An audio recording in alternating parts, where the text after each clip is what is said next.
This is episode number 36 of Colorado TechCast. Hey everybody, Trapper here. Thanks for joining me on this episode of Colorado TechCast. Colorado TechCast is a weekly podcast where I interview CEOs and founders of Colorado-based technology startups. Join me each episode as I explore the Colorado technology community from the inside out. Clint Tasset is the founder and president of AdSwerve, a successful Denver company who recently acquired Seattle-based Analytics Pros. AdSwerve empowers data-driven marketers to achieve more success by using media and analytics technology together. For more than a decade, AdSwerve and Analytics Pros team of Google Marketing Solutions experts have supported Fortune 500 companies like Visa, Starbucks, and GoPro. As a Google Marketing Platform partner, AdSwerve provides implementation, technical training, support, and strategic consulting for Google Marketing Platform Solutions, Google 360, and Google Cloud products to brands and agencies. Clint, thanks for joining me on the show today. Trapper, thank you for having me. Certainly look forward to the discussion today. Advertising is everywhere now, and it's only getting more targeted with mobile devices in our pockets and browser cookies following us through the internet. How did you get started in online advertising? Yeah, it's a great question. So was able to land a job at DoubleClick pre-Google acquisition. And, there's a period of time where DoubleClick had a pretty solid business unit out here in Colorado. One of the interesting things, kind of the whole reason why, was just simply due to level 3 and the pipeline that was being built, and simply just the amount of ads that were having to be pumped through. Up in northern Denver, they had several different offices over the years, but yeah, found my start by basically kind of getting in and or kind of the tech support scene of DoubleClick, and was able to kind of go through both pre-Google acquisition as well as kind of post-Google acquisition, and be able to see digital advertising from kind of both angles, from sort of the DoubleClick lens and then on through as to kind of where the start of where sort of Google is today. So that acquisition happened, in 2008, was it? Yeah, correct. What was DoubleClick like then, and what was their niche that Google acquired them to capture? So back then, DoubleClick really sort of had two sides of their house. It was really about kind of both the buy side and sell side. So on one side, you've got kind of the publisher angle of how to really monetize a website, how to bring kind of all their real estate out to market, sell that, monetize it, and really sort of create a trafficking platform that kind of created this ability for centralization for the publisher. The other side of the house is more on the buy side, and that's really where I found my roots and continue today, which is really more angled towards both marketers and agencies, and sort of looking at it from the lens of the media buying across multiple different publishers. Back then, ad networks. Today, more programmatic focused. And, kind of giving that insight around how well, are we seeing, certain types of ROI, and what types of KPIs does the company want to measure against.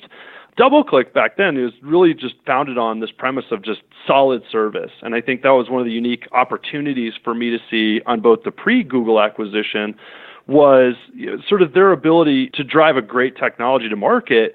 But a lot of the foundation of what ultimately made it successful at the time was simply just the service behind it that allowed large marketers and agencies alike to really sort of reap the benefits and understand how the technology could be utilized at a time that it was in such an emerging phase. So is your background in technology, or is it more in marketing, or have you always wanted to be a tech entrepreneur? My background was actually more on digital print, and so there was a company out here in Colorado for a while that I was fortunate to work at as well prior to DoubleClick. That actually was one of only 3 companies in the U.S. doing lenticular printing, kind of the motion printing, I guess, if you will, where you could sort of get like 1, 2, 3, and they could, at the time they were printing up to like 30 frames within this plastics.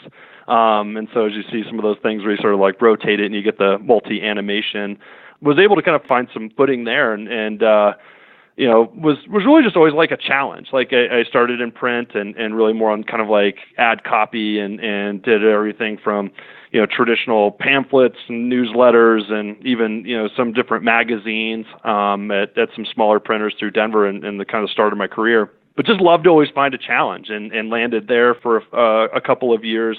And just always wanted to, I wouldn't say it was more technical. Like, I guess at the time, some of those things were fairly emerging when you think about it from a technical perspective. But I'd say I was more just loving the sort of the marketing challenge of what, sort of the next iteration of marketing and digital marketing, especially whether it's in digital print or kind of getting into more of the digital display element now, and just kind of being challenged at the front edge of whatever, kind of was the spearhead of the latest marketing technology out there. Tell me what happened after DoubleClick. Where did you go next?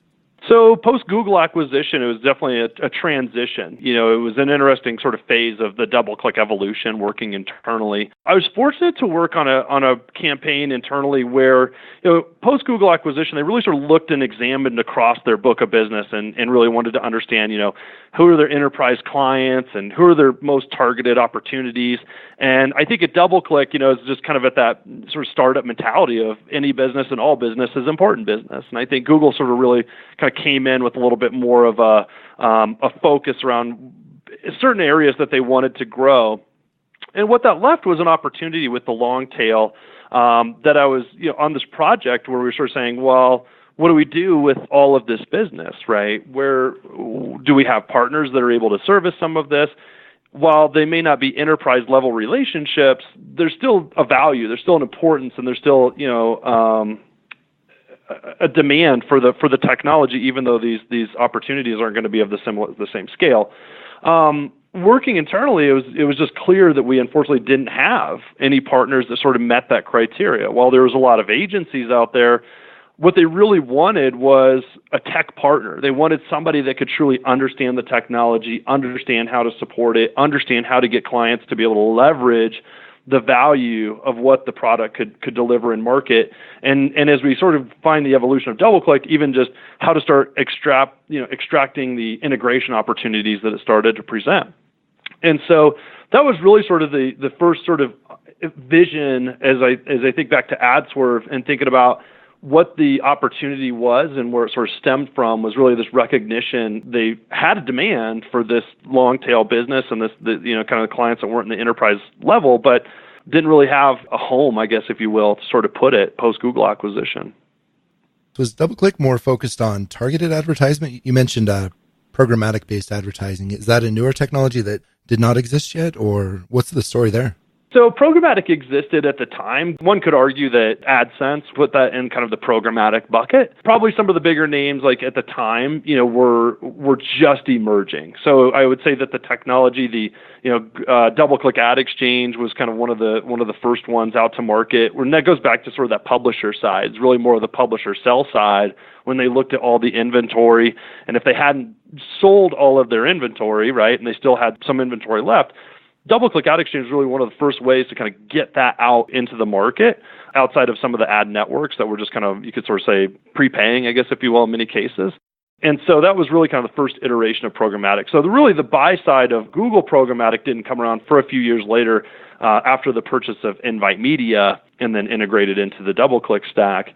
So at the time, it was more kind of ad serving, search optimization tools. And I would say that from a buy side, those were the kind of the two main platforms. And it really sort of brought together all of your different media buys to where you could start to get a better sense on both holistic reporting, seeing everything in one kind of dashboard versus going out to market and having to look at, multiple different publisher reports and trying to aggregate that together. But then also give it a more centralized view for attribution. It was kind of the first iteration of being able to kind of get that, again, sort of central approach to thinking about how we could start to see conversion tracking, right, coming through sort of one source. Gotcha. You were able to provide more detailed information on reporting so publishers could determine, is this ad paying off? How does it compare across different market segments, things like that?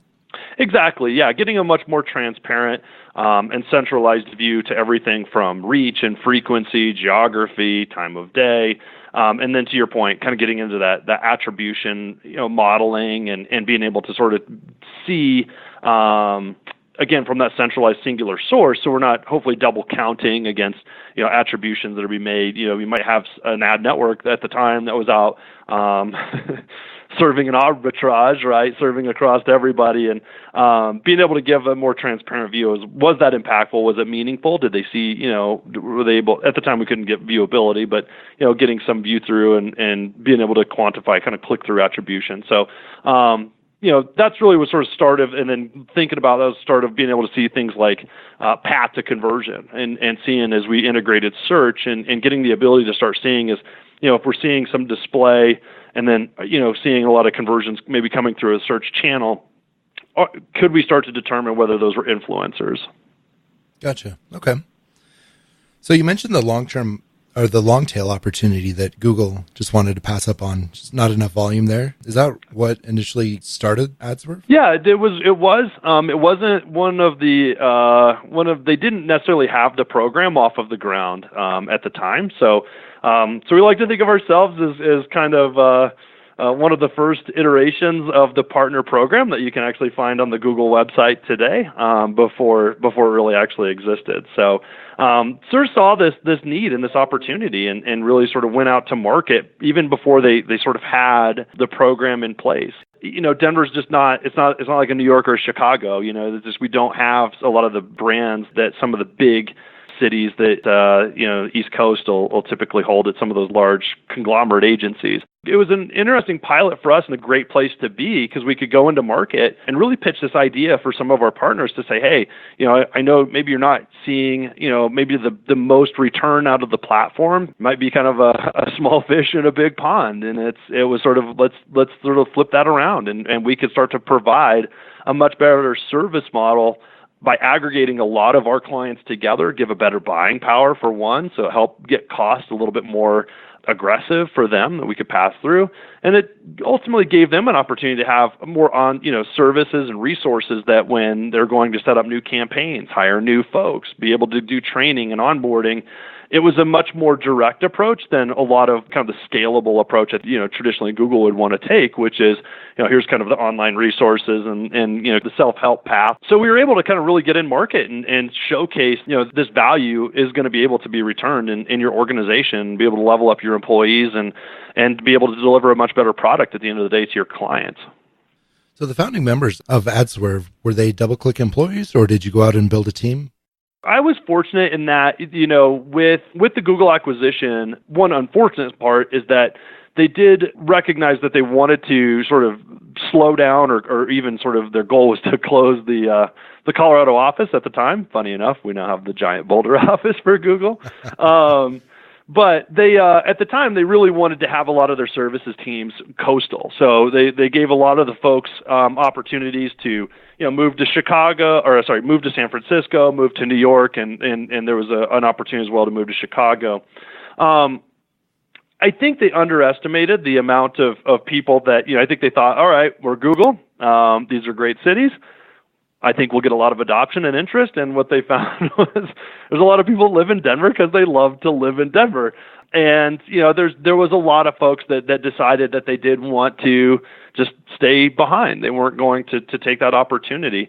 I was on the fence. My family's here. I'm a native, born in Boulder, and I did see it as a unique opportunity, a short-term opportunity, but did see it as something that you want to at least give a shot. I was at a time in my life, young and just married, no kids, so it was a flexible time. You can make that jump.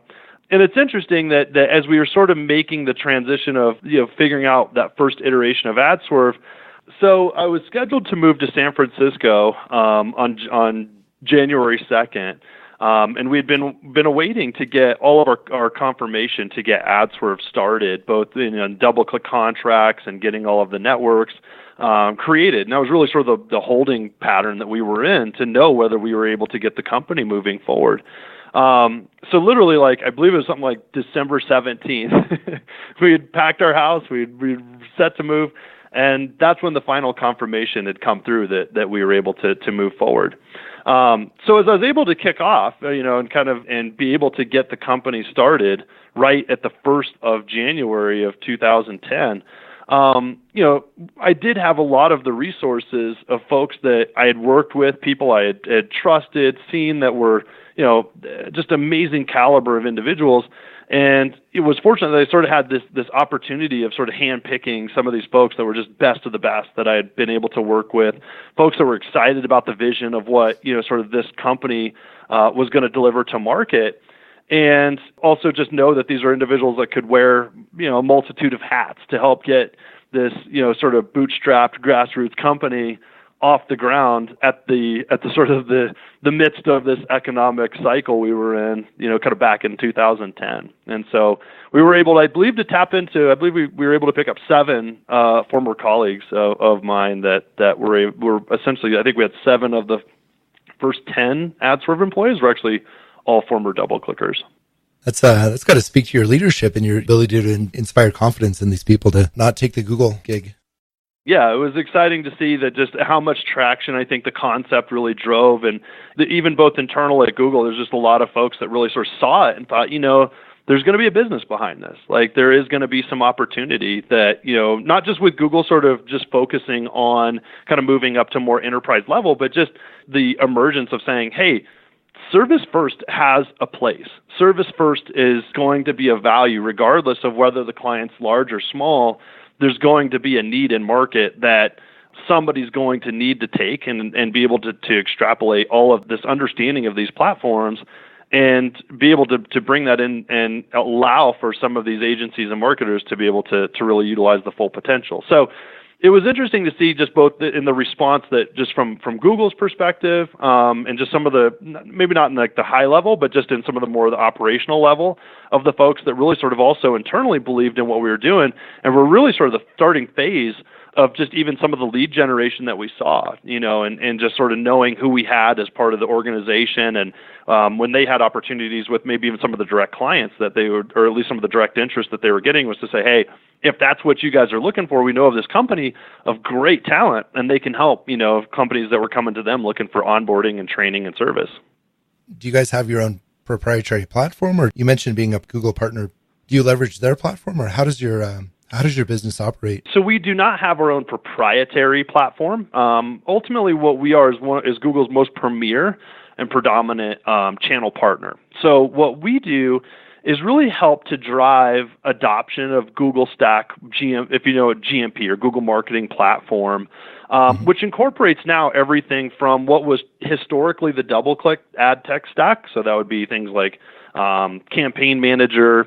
Now they call it Search Ads 360, and all the way through like Google Analytics and their programmatic DV360 media buying platform. So ultimately what we do is really help drive that kind of adoption. What we sort of look at and partner with Google is really looking at that as kind of a marketing platform. It's really it's the foundation, if you will, and it really sort of builds upon most both large and small marketers alike. Typically, we'll use this as a solid structure starting point. Campaign Manager being a hub of typically most measurement when it comes to, especially for digital display media, and sort of taking that and then building out from there in the sense of how most clients are both doing ad tracking and supporting optimization initiatives, and then as we sort of look at it now, centralization of data and then making data more actionable through cloud. So that's another one of the kind of distinguishing differences about AdSwerve is being one of the first and one of the only true cloud premier reselling partners for Google as well. Let's circle back and talk a little bit about Analytics Pro. Like, were you guys actively looking to grow, or take me back to when you decided to acquire them? A very similar story, but just in sort of a different space. So Analytics Pros also been around about 9.5 years, and their expertise was really honed in around clearly Google Analytics, the power of being able to implement the product successfully, capture that data, and start to truly extract around from a site and audience perspective, how to start to look at the customer journey, and create a better understanding and awareness that analytics can produce, in a much larger scale. So when we think about AdSwerve and Analytics Pros now coming together, the vision for us becomes we start with data to inform, future media buying decisions. So we think about a client that now comes to AdSwerve. A big starting point for us is really just a sort of a data assessment, if you will, looking across all of this sort of Google infrastructure, if you will, and starting to calibrate, what platforms make most sense, What platforms do we need to think about a very specific architecture model? And we start to help with that first layer of implementation, how to get the platforms implemented, how to get them capturing clean and clear data that's going to be meaningful. And then from that point, as we capture that, the vision becomes data across all of these different platforms. That's what really starts to create a narrative and direct future media buying. So if I'm a medium to large director of marketing, I would come to you guys and say, hey, we need to understand our customers. We need to understand, how they're finding us, what they're searching on our site for. Is it focused specifically on my site, or is it just reaching out to the broader internet to try to draw those people in? Yeah, so we get a range of different types of clients. So number one, we got clients that range in from a size perspective, from everything from the kind of the mid-tier marketer or even agency, all the way through enterprise Fortune 500 clients that are really looking for somebody that has a very deep-rooted expertise across Google marketing platform. And so the typically the need is very custom to each one of those opportunities based upon what their starting goal might be. We have clients that come to us and the start of their goal is to understand their audience, understand their customer. And so we may look at their tech stack implementation and we may say, let's start with analytics. Let's really start understanding like how that customer journey is being measured across the website. Are we capturing that, and is it effective? Do we have areas that we could improve upon? We also have customers that come to us and they're looking at it from a very media-focused lens. And they're saying, we know that we have holes or discrepancies in the ways that we're collecting the media data. So all of the ads that we have out running, we don't know that we're collecting the information appropriately. We may have attribution overlapping with certain, media narratives that, ultimately are we double counting, for instance, right, on some of the attribution. And what they want is a more clear and linear path to conversion to understand, like, what's our paths that are most successful? Where do we get our best ROI? And then understanding the customer journey, maybe for more of that media angle. And I think at the end of the day, they all kind of lead to the same end goal, which is ultimately understanding how do we look at our customers, understand who are some of the greatest customers within our portfolio. How do we capture those? And then how do we speak to that customer in a manner that's most effective? And at the end of the day, again, what we find is the power of bringing the sort of the site journey, I guess, if you will, the analytics piece and understanding around what that customer journey is on once they land on our client's website, paired with what are they doing out in market, like with that sort of media narrative. When you bring those two together, what we try to deliver is that narrative and understanding is how to ultimately optimize and understand and deliver the right message and the appropriate message for each one of those audiences based on the data that we're able to capture between both entities. Okay, gotcha. So I'm starting to pick up on the real value of the two companies coming in together. So you have assessing where you are, assessing where the customer is kind of in the sales funnel, right, or the marketing funnel. And then once you've got a clear plan of attack, how do you get targeted advertisement in front of those customers? Exactly. And the more we can understand about, our customers, when our customers are in, the customers in market, and the more we can start to pinpoint, very specific messages, it's more meaningful, right? And I think that's kind of what we ultimately want to all achieve as marketers is the ability to deliver that proper message to the appropriate customer, right time, right place, and not overbear them with, the wrong message perhaps, especially when we see like different types of marketing maybe running in tandem with one another.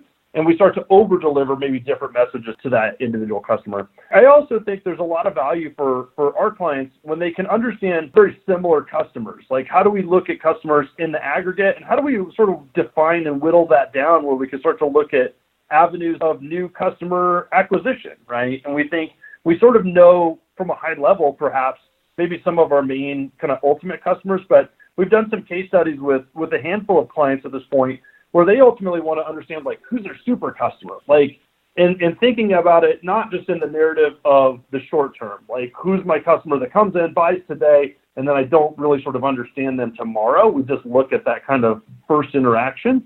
But I want to understand, like, my, kind of my super customer, what's the lifetime value? Like, what, if I can get a customer in the door today, what does that mean for tomorrow and going forward? And the only way to really get to that point is truly having, very clean, very clear data narrative that allows for you to look beyond just kind of that media to one conversion touch point and starting to embark on a much bigger data journey.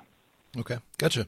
I mean, obviously you're heavily invested in Google marketing platform, but are you working with the Twitter platform or Facebook ads or anything like that? Yeah, that's a great question. So we start our clients typically within the data journey, usually starting with the Google platform as the hub.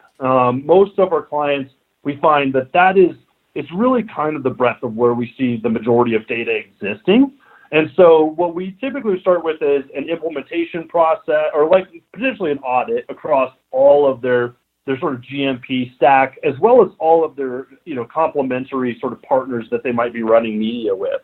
And what we ultimately do is we look at the data collection. What do we have coming in? How are we able to collect that information? How can we measure against that? And how can we sort of use Google's platform in its like kind of fullest and most robust capacity? Because at the end of the day, that's as integrated as we can get, and it creates the most,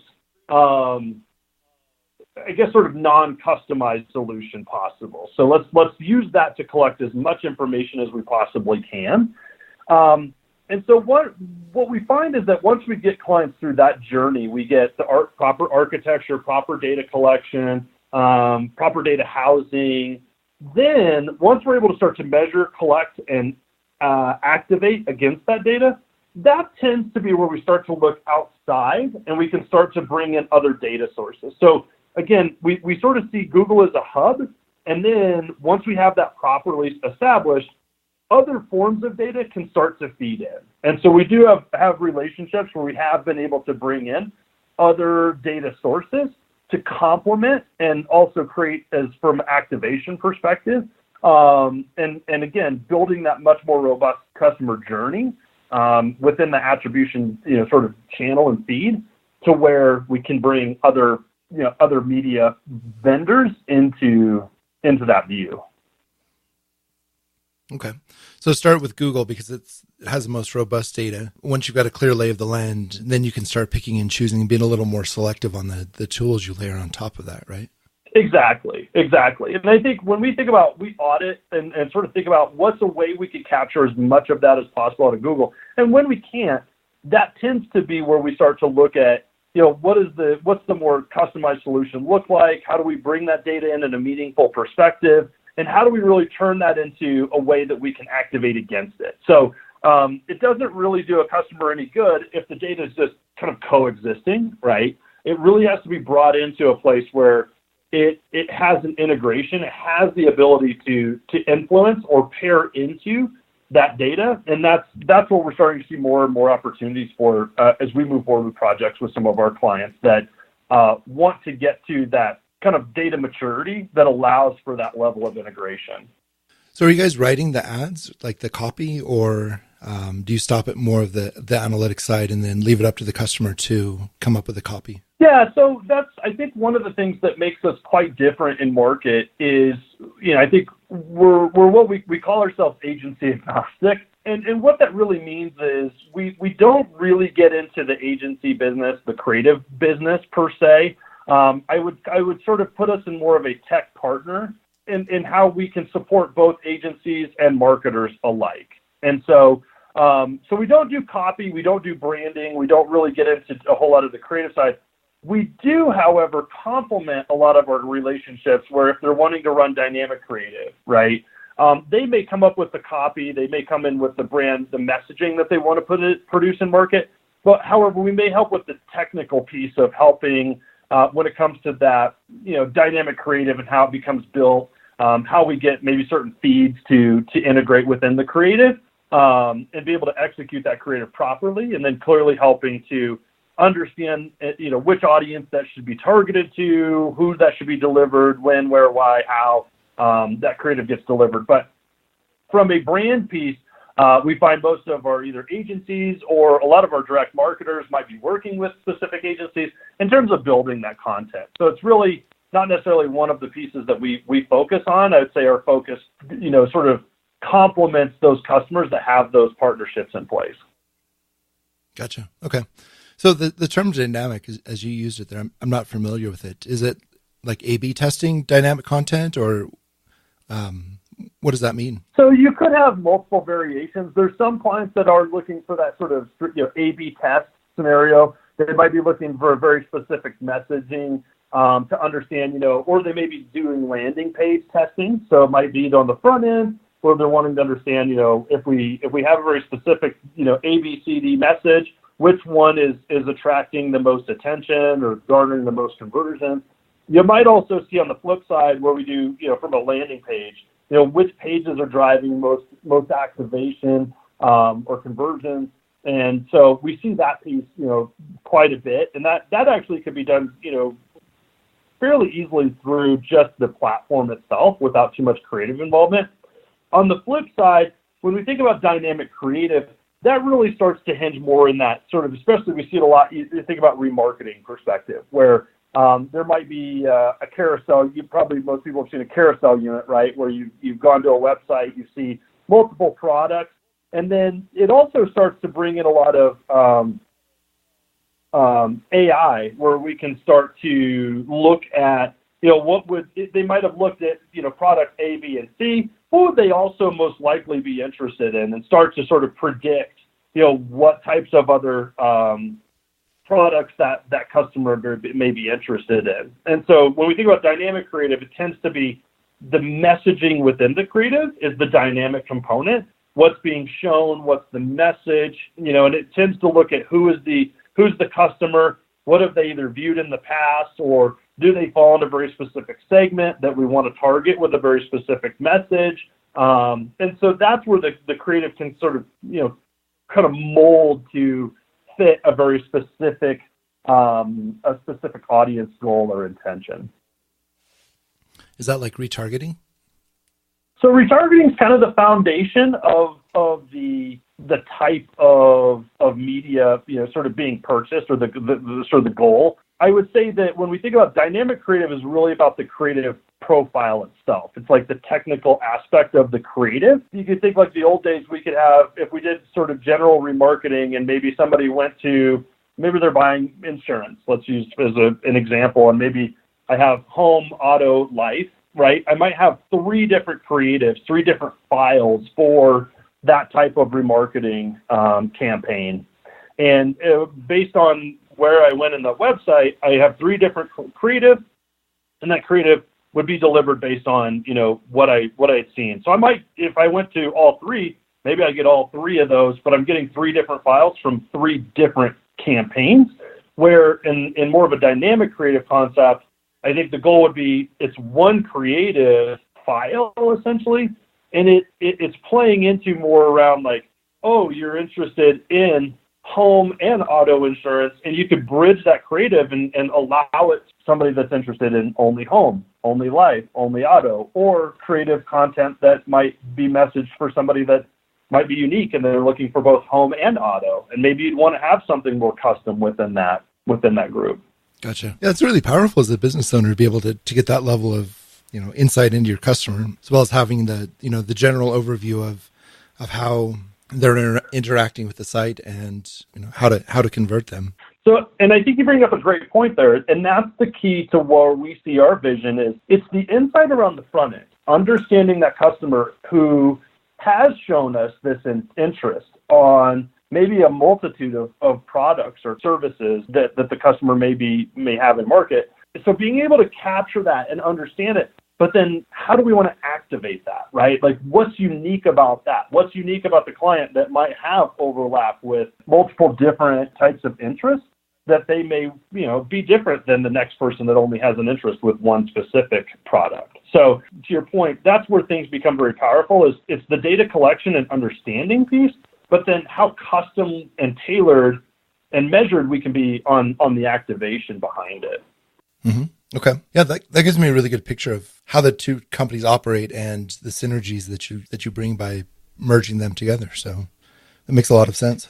How has the culture changed since you acquired them? And both Seattle and Denver both have this cool startup vibe, but I'm sure there was some differences that you guys had to overcome at like a leadership perspective, right? Yeah, I would say it's just scale. I think from an entrepreneurial perspective, that was probably one of the more challenging hurdles to overcome, is just learning how to work a bit differently, because you're just working at a much different when we did the acquisition, AdSwerve was about 40 folks, and I think Analytics Pros is about 65, right? And so those two organizations operating independently can still function, as you mentioned, kind of in that sort of startup mentality.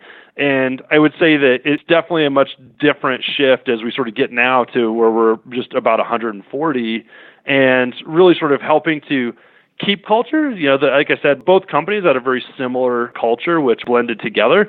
But now it's like keeping it at scale and really sort of getting everybody to feel inclusive, we've got a lot of folks that work remote, and helping everybody just really sort of get the feel, the vibe, whether they're in office or out of office or in Denver or in Seattle, and creating a layer of transparency and help all of our folks feel that value is one, but still maintaining that small startup, sort of close-knit culture is something that I think both companies have been able to succeed really well at. And I think a lot of it's just through the ability to just kind of keep this very close-knit group of people that love to be challenged, love to be, kind of on the forefront of cutting edge, and really sort of building that respect between the organizations of all these different operating groups and the amazing sort of things we can do as we combine into one.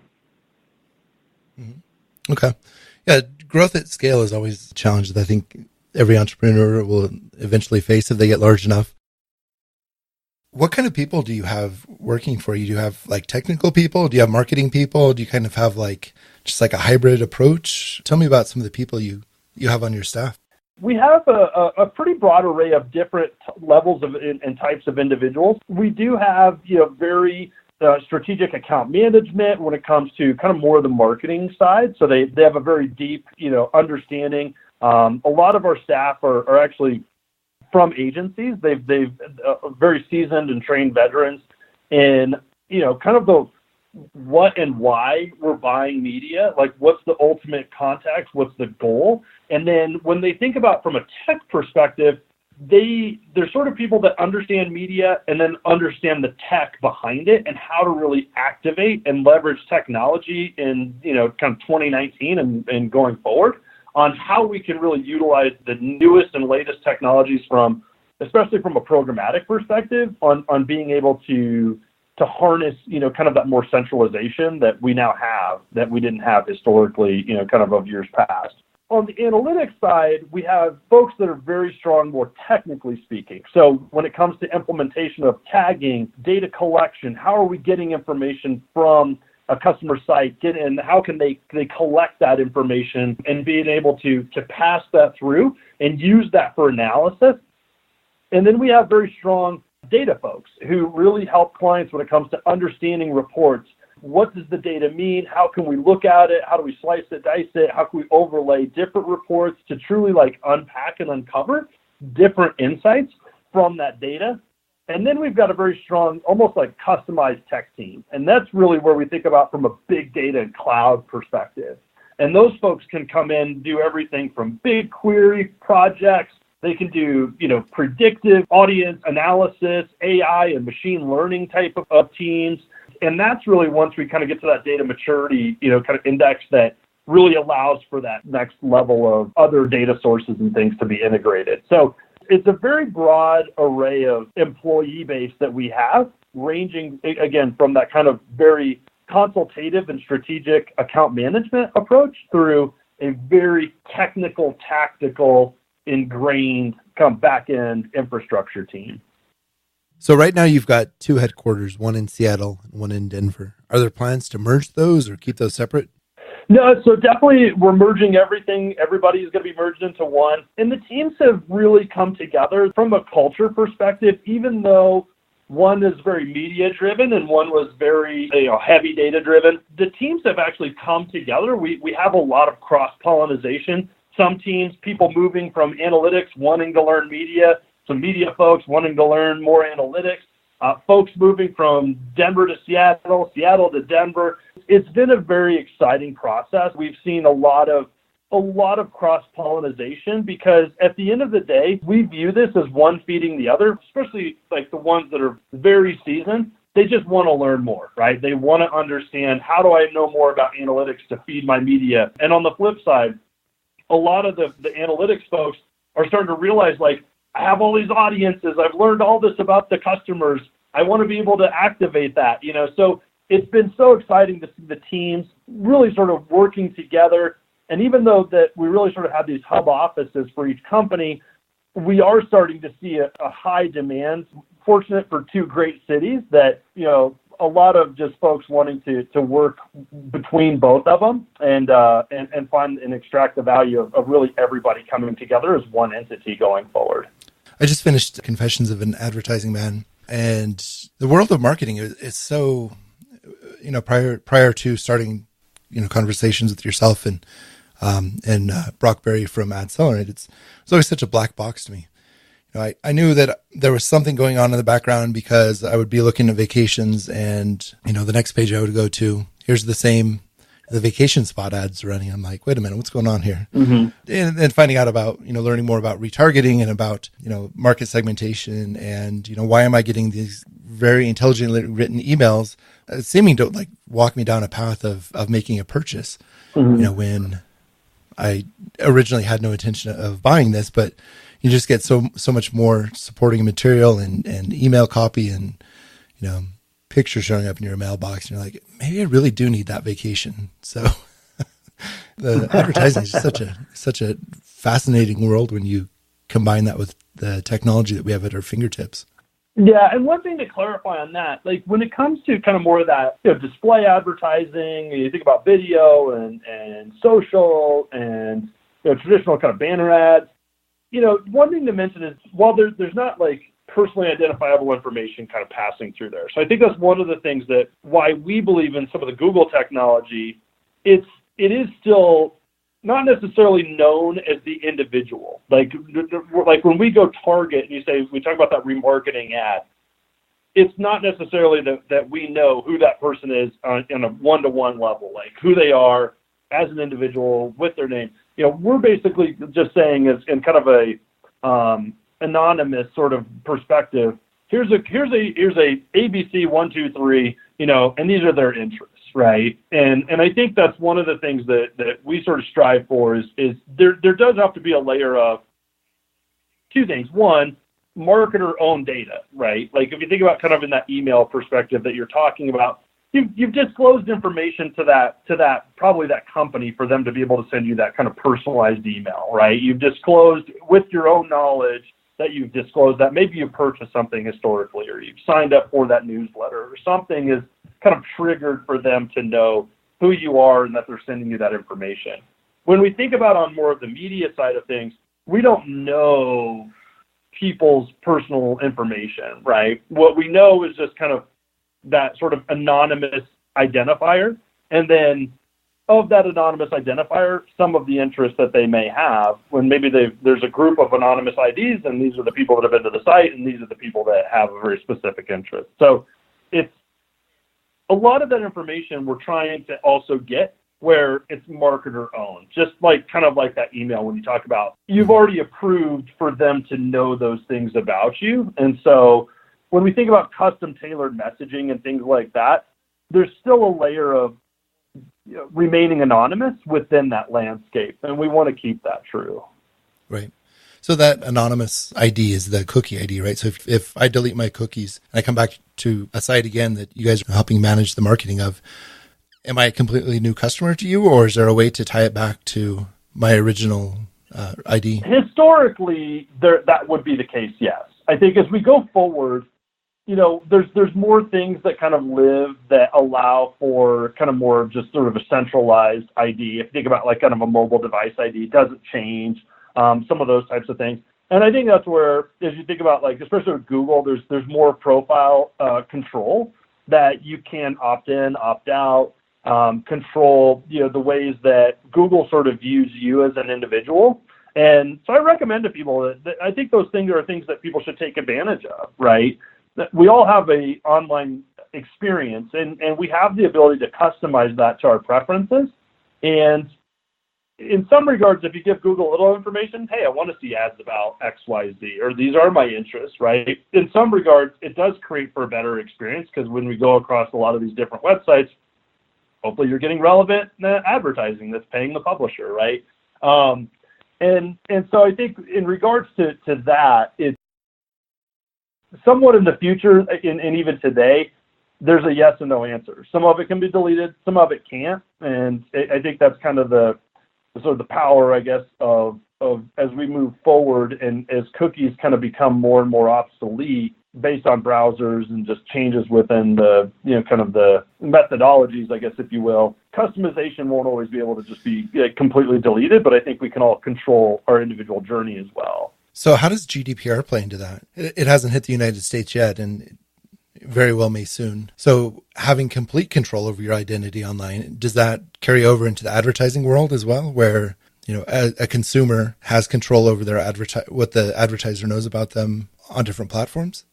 Oh yeah, I mean, most definitely. If we think about like being able to create and accept more interest and awareness on a first party basis, at the end of the day, it still aligns with what we view as a needed kind of shift, which is, for marketers to own a little bit more of their marketing data, essentially, and understanding that there's going to be some level of approval that, in terms of like from a remarketing perspective, or to your point, kind of that newsletter,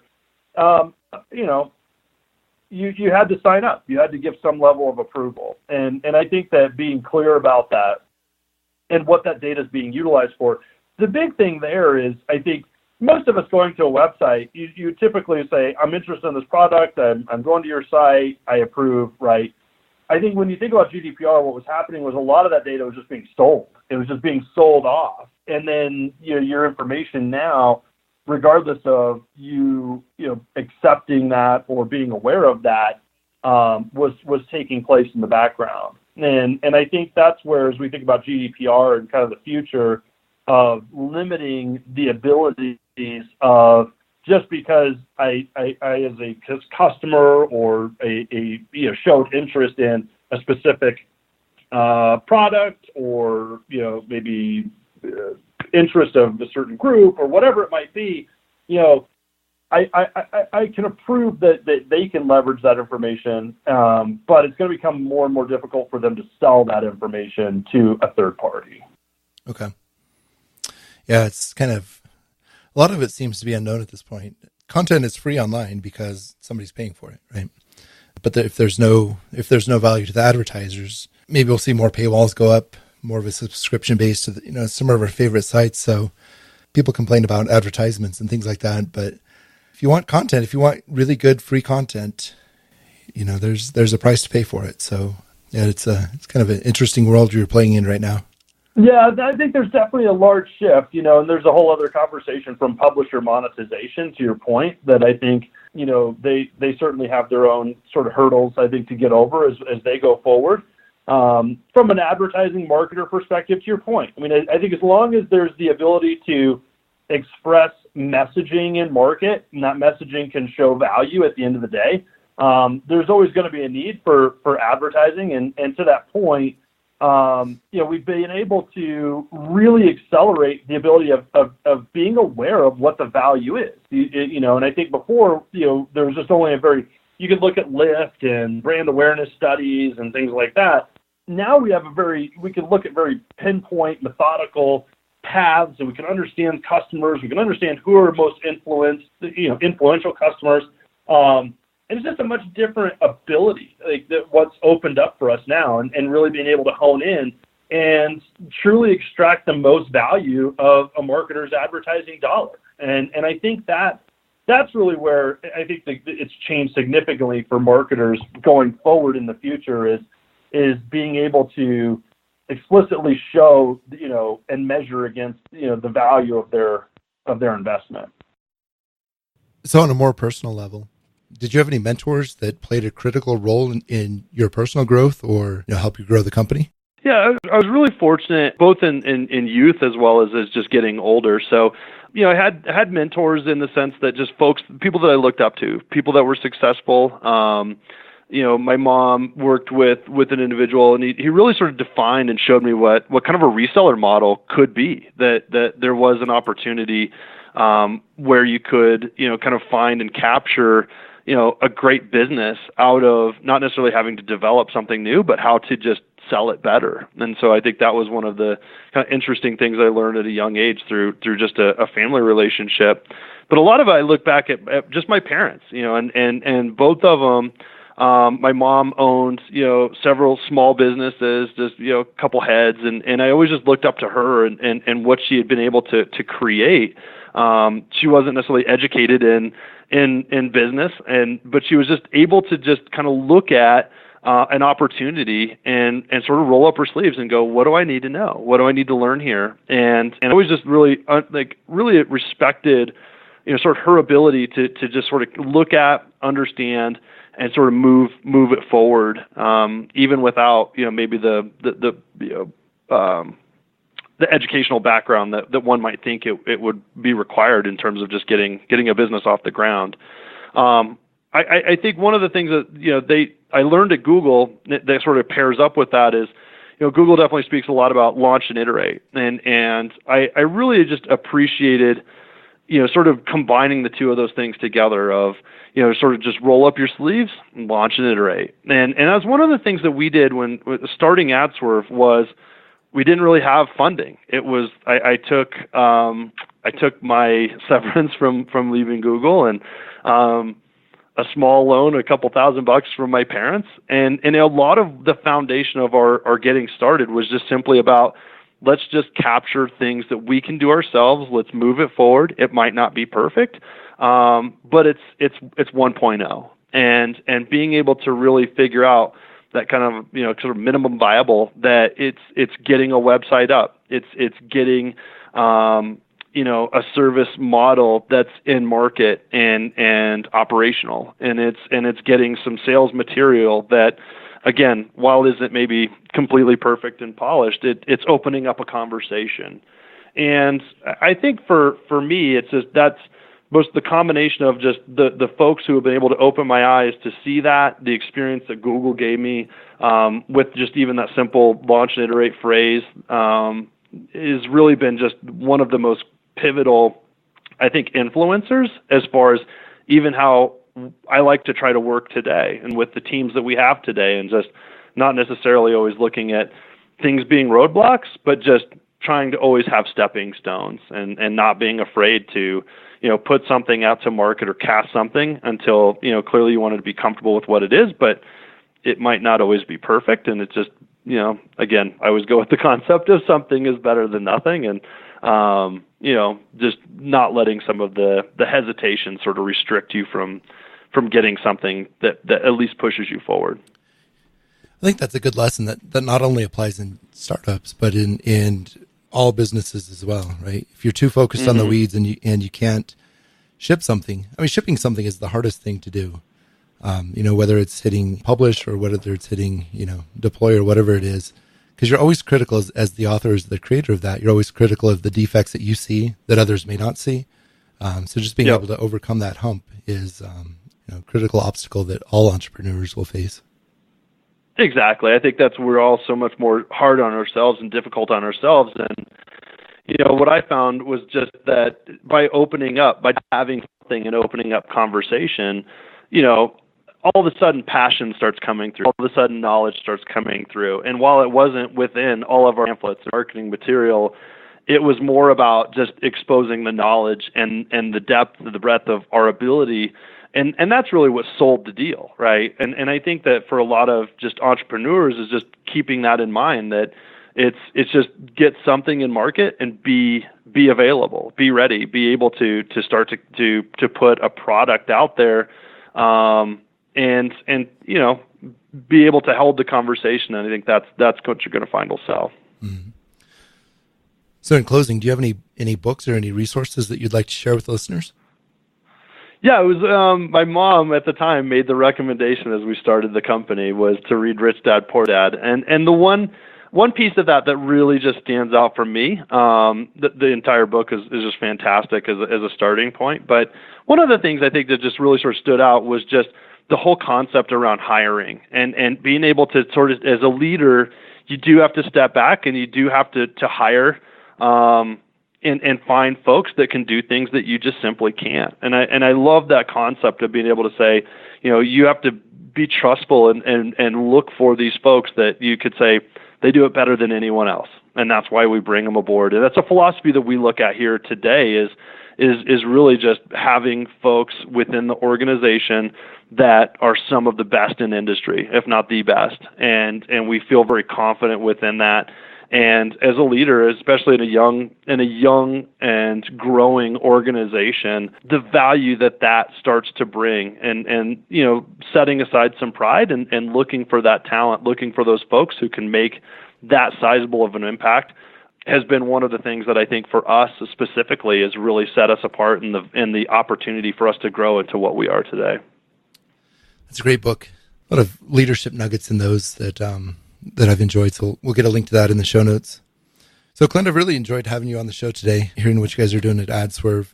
How can people find more information about AdSwerve? Yeah, so pretty simple, just AdSwerve.com, or even if you just Google search AdSwerve, so AdSwerve, little play off of ad serving. You can easily find us there and some of the history and the services that we are currently able to provide. Well, I wish you guys the best of luck in the future, and I look forward to hearing more good things about you. Trapper, you as well. Thank you for the time today. Certainly appreciate it. Thanks for listening to this episode of Colorado TechCast. Visit our website at coloradotechcast.com for episode show notes with links to all the great resources we've talked about in this episode. While you're there, click the subscribe button in iTunes so you'll never miss a new episode. I'm Trapper Little, and I'll talk to you again on the next episode of Colorado TechCast.